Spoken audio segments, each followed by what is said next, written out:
Hello my dear students. आज हम लोग 12.2 एक्सरसाइज का क्वेश्चंस बचा था, इसका थ्योरी बचा है। इन सबको बारी बारी से हम लोग कंप्लीट करेंगे। जैसा कि इसमें बहुत इंपॉर्टेंट कुछ फार्मूले होते हैं, पहले इसको जानना पड़ेगा। बिना आप थ्योरी का, बिना इसके कॉन्सेप्ट्स का आप क्वेश्चंस को सॉल्व भी करेंगे तो आपको समझ में नहीं आएगा। इसलिए पहले हम लोग इसको जानेंगे कि त्रिज्यखंड का क्षेत्रफल थीटा बटा 360 degree into pi R square होता है। आखिर ये क्यों होता है और क्या होता है त्रिज्यखंड, इसके बारे में हम जानेंगे।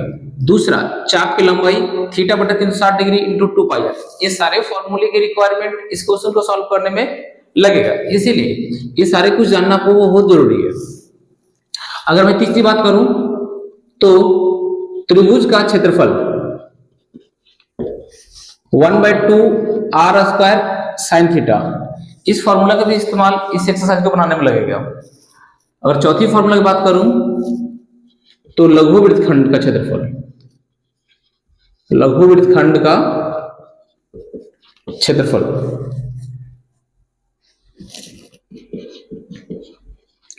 त्रिज्यखंड का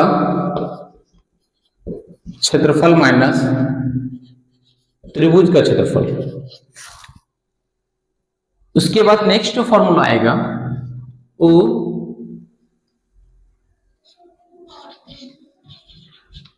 दीर्घवृत्तखंड, दीर्घवृत्तखंड का क्षेत्रफल बराबर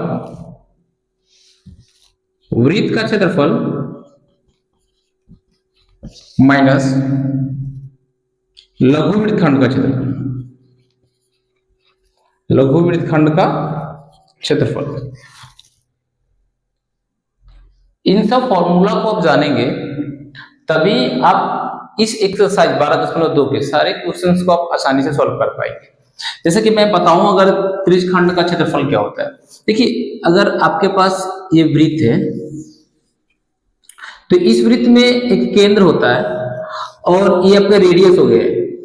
इन रेडियस से जो एरिया जो बन रहा है ना, यहाँ पे कोई एंगल होगा जो थीटा कोण मानेंगे। ये आपके रेडियस हो गया, त्रिज्या हो गया। तो ये जो भाग होता है यही कहलाता है त्रिज्यखंड, यही भाग कहलाता है त्रिज्यखंड।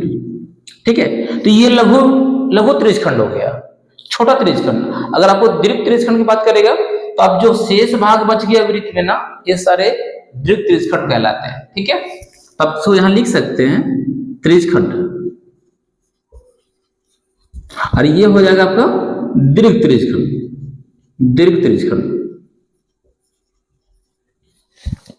ठीक है, और अगर नेक्स्ट में बात करूं ये चाप, तो इस वृत्त में ये जो चाप है ये कितना कोण तक, ये चाप कितना कोण तक की लंबाई को निकालना है, ये चाप की लंबाई ये कहलाता है। जितना कोण दिया रहेगा उतनी चाप की लंबाई तक आप इसको निकाल सकते हैं। तो इसमें भी आपको एंगल की जरूरत पड़ती है और त्रिज्या की जरूरत पड़ती है। ठीक है, आप इस फॉर्मूला को थोड़ा और रिड्यूस कर सकते हैं। अगर आप चाहेंगे तो इस फॉर्मूला को आप एक तरीके से और लिख सकते हैं, ये 2 और 360 जब काटेंगे ना तो थीटा बटे 180 डिग्री इंटू पाई आर, ये डायरेक्ट लगा सकते हैं आप, क्योंकि 2 180 बार में कट जाएगा 360। ठीक है, तो ये दोनों में से कोई भी फॉर्मूला इंप्लीमेंट करेंगे तो भी आपका चाप की लंबाई निकल जाएगा। ठीक है, तो चाप की लंबाई निकालने के लिए कोण की जरूरत पड़ती है और त्रिज्या। तो आपको ये भी समझ में आ गया कि ये चाप की लंबाई इसे कहते हैं, जो परिधि किनारे की दूरी होती है वो चाप की लंबाई कहलाता है। नेक्स्ट, अगर मैं बात करूं त्रिभुज का क्षेत्रफल, तो देखिए ये हो गया वृत्त, ये केंद्र, और ये जो भाग हो गया,